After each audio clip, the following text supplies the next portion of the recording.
இங்க ஒரு குட்டி பையன் ஃபேன்சி ட்ரெஸ் காம்படிஷனுக்காக சாமியோட வேஷத்தை போட்டிருப்பான். காம்படிஷன் முடிஞ்ச கையோட அவங்க அம்மா மார்க்கெட்டுக்கு வெஜிடபிள்ஸ் வாங்குறதுக்காக கூட்டிட்டு போயிருப்பாங்க. அங்க இருக்கிற எல்லாருமே இவனை சாமி மாதிரி பார்த்து ஆசீர்வாதம் எல்லாம் வாங்கிட்டு இருப்பாங்க.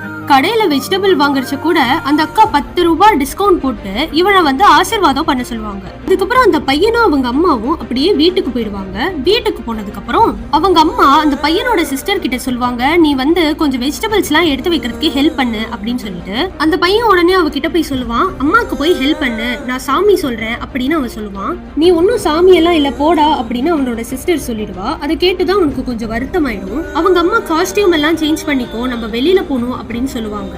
இல்ல நான் காஸ்டியூம் எல்லாம் சேஞ்ச் பண்ண மாட்டேன், சேஞ்ச் பண்ணா தாத்தாக்கும் பாட்டிக்கும் ஆசீர்வாதம் பண்ண முடியாது அப்படின்னு சொல்லிட்டு அவனை தானே கடவுளா நினைச்சுப்பான். அப்புறம் அவங்க அம்மா சொல்லுவாங்க, நீ ட்ரெஸ் சேஞ்ச் பண்ணிட்டு வா போதும் அப்படின்னு சொல்லிட்டு கண்டிப்பா சொல்லிடுவாங்க.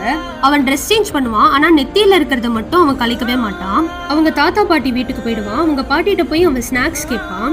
அவங்க பாட்டி சொல்லுவாங்க, நீ தாத்தாக்கு தலை புடிச்சு விட்டுட்டு இரு, நான் உனக்கு ஸ்நாக்ஸ் கொண்டு வரேன் அப்படின்னு சொல்லிட்டு உடனே அவன் கேட்பான், நான் தான் கடவுளாச்சே, நான் எப்படி தலை புடிச்சு விடுறது அப்படின்னு. பிறகு கடவுளுக்கே தாத்தா, அப்ப நீ கண்டிப்பா தலை புடிச்சு விடணும் அப்படின்னு அவங்க பாட்டி கன்வின்ஸ் பண்ணிடுவாங்க. அவனும் சமத்தா உட்காந்து உடம்பெல்லாம் புடிச்சு விட்டுட்டு இருப்பான். அவங்க பாட்டி ஸ்நாக்ஸ் கொண்டு தருவாங்க.